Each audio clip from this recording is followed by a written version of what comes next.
All right, I have returned with a shirt this time, and we're going to talk about season 5, episode 2, Samurai Jack. Spoiler, spoiler talk, right? And just to get it out of the way, um, if if memory serves me correctly, um, in this episode, Jack kills. I want to say kills one of the acolytes. That is the name I have given to them, the daughters of Aku, the acolytes. He there's a scuffle in the temple where he comes across one of them, disarms her, takes her sword away, and then cuts her throat. At one point, I almost thought her head came clean off. She just slaps down to the ground, rolls over, and then there's like blood coming out. So that's like the main big thing that happened. That Jack kills someone, right? But the episode opens where we see Aku, the Shogun of Sorrow, and we are introduced to the new voice actor. He's all right. He's okay, but he's not Mako. Rest in peace, Mako. He's not Mako. At certain points, he sounds Mexican. He sounds Russian. You just can't match Mako's voice, man. You just can't do it. But for what they want him to do, he's okay, right? Some key points though to mention during this scene is that Aku does not seem aware that these highly trained septuplets, is it septuplets? Yes, septuplets. These seven deadly ass fucking assassins who have been birthed for the single solitary purpose of finding and killing Samurai Jack. He doesn't seem to be aware of them because his main thought was, okay, I've destroyed all the time portals, right? I've destroyed all of them, and it's been 50 years. Motherfucker, why are you still breathing? Shouldn't you be like crippled up and old and can't move? But for whatever reason, um, time does not affect Jack. So he hasn't aged a bit. He's, like I said in the other video, just grew this manly fucking beard, and he goes to town. So that is one thing that it is alluded to, that Aku doesn't seem to be aware that these assassins are out there hunting him down, trying to kill him, kill Jack. And when you think about it, think about what Jack is. Think about what Aku is. Aku is, or he is portraying himself to be a deity, a god, right?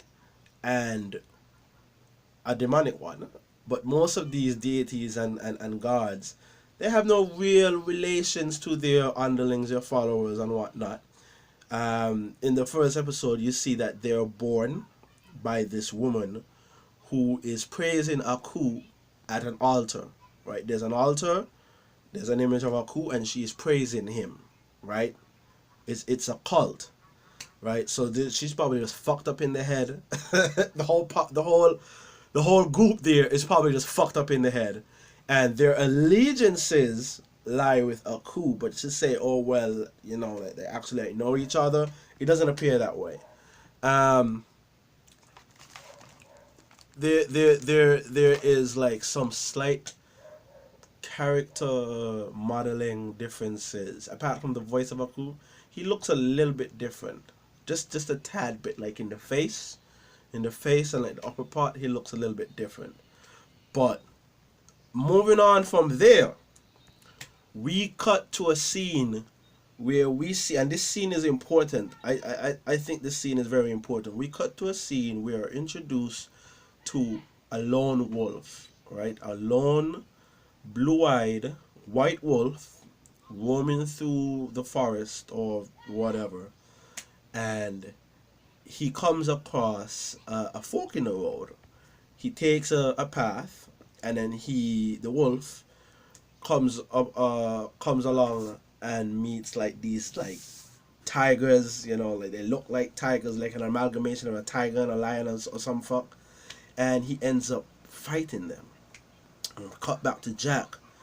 Same thing happens, where Jack is going along his journey. He comes along a fork in the road, and he has to fight first a beetle, a mechanized beetle that he utterly just fucks straight to hell.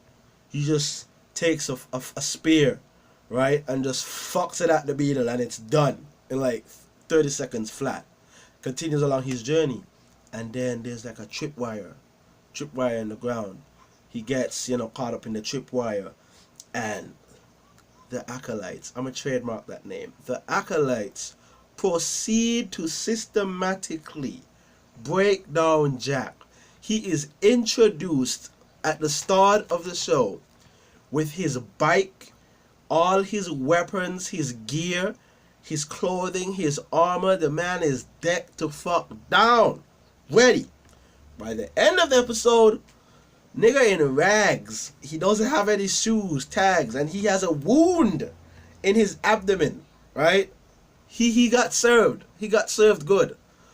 But there's like there's a parallel story between the wolf that we see, right, and Jack, and it's a good scene. I like what they're doing. Like I said, the show is very well shot, very beautiful. The scenery, the animation, and what is a good thing about it is that the overall animation, the overall style, the uniqueness that the creator, Jendi Tartakovsky, I get that name, he has kept his original style for the most part intact. It has only changed for the better, with all these advancements in technology and whatnot. He can produce some beautiful scenery, some beautiful backdrops and shots of like lakes and the forests and all that. There is not much dialogue. There has never been much dialogue in Samurai Jack. It's been very heavily focused on visuals, sounds, action to come together all at once to portray this story that we are seeing like in front of us, right? And after the fight, the initial scuffle, because he just gets jumped, man. He just gets jumped. After that, he's lost his bike. He lost his weapon that he gained in the first episode, because this is episode 2. He had got this like vibrating sword from another one of Aku's assassins, because he took care of him, dusted him. But his weapon was unique. It was like a vibrating sword where he hits against an object, and then after a while it resonates and then just breaks it down. But he lost it. He lost it. He dropped it in the initial scuffle. One of them took it, swiped it from him, and then he's just trying to get out of Dodge, trying to get away from them. He has a single solitary moment of peace where you see that the effect that he's been there. You have to keep in mind that he's been in the future now for 50 years, and he hides away in like a little shell of a robot or whatever, and he starts like talking to himself, like literally talking to himself, where there's like an image of like the Jack that we know from the past series in the kimono and everything, and he's like talking to himself saying like, man, there's no one left for me to go back to. It's pointless. I don't have my sword and all that. I'll talk about that in like another thing. He doesn't have his original katana, and he's like saying, might as well just kill myself. It doesn't make any sense. And it's depression. Talks about suicide, and he's a little mad. He's gone crazy and all that.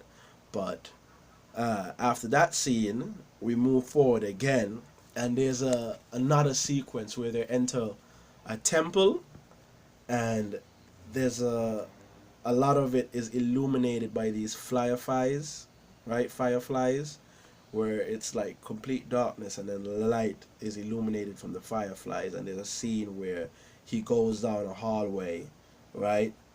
And the only light he has to go with is this little firefly that intermittently gives him some light and then fades out. And there's a scene in there where he fights another one of the acolytes.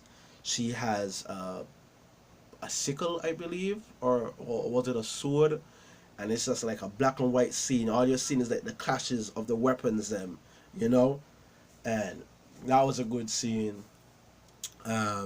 We move forward a bit. There was another scene in where he just like gets the fuck out of there and he ends up hiding in a crypt. And there's like a music playing. I think the music they used could have been a little bit different, you know, for tone and atmosphere. It was okay, but it should have been something different.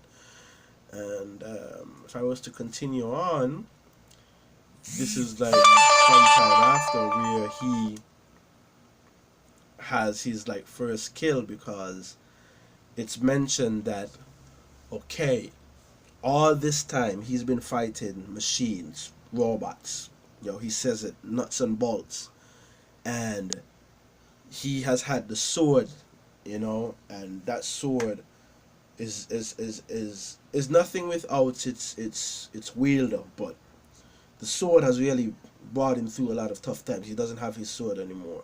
He's not just fighting machines. These are flesh and blood human beings. And there's an exchange in a hallway where he disarms one of them, like I said earlier, and slits her throat, man. And she appears to be dead, but it could be that they're fooling with us. Like, her throat is slit, she falls down to the ground, there's blood everywhere. And that scene was really, really intriguing to see, because this is like it could be his first on-screen kill, where he like actually kills another human being. But during that time, he gets back the vibrating sword.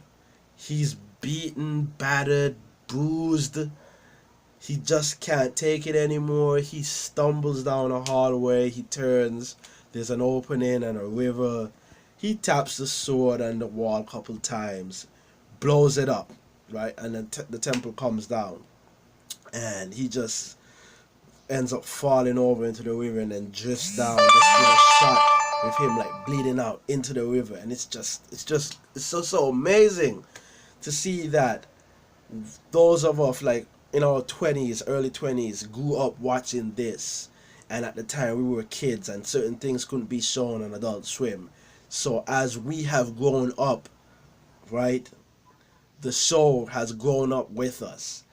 But there's an ending scene I just want to touch on. There's an ending scene where I mentioned the white wolf, right?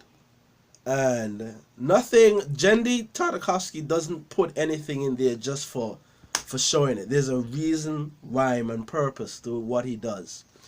And in the ending scene, the scene starts off where he faces off the wolf, 3 opponents, 3 tiger lions, whatever the fuck you want to call them. You go back to the end of the episode, you see the scene. The wolf has killed all 3 of them and appears to have died himself. So this could be a metaphor that Jack may kill all of the 7 acolytes and die himself. We don't know, because it plays like shot for shot. There's a scene with a wolf, right? Something happens, you cut to Jack, something very similar happens down the line. So it could be a metaphor for what happens in the future. He could kill all of the acolytes and he himself dies. We don't know. All I gotta say, it was fucking awesome. It was beautifully shot, right? Animation was on point. Action for days, right? You need to do yourself a service. Go on Toonami, Adult Swim. Watch the series. It's only going to be 10 episodes, so we're 2 episodes in. That's 8 more, and you just have to watch it. It's amazing. Samurai Jack, Season 5. Go watch it. Peace.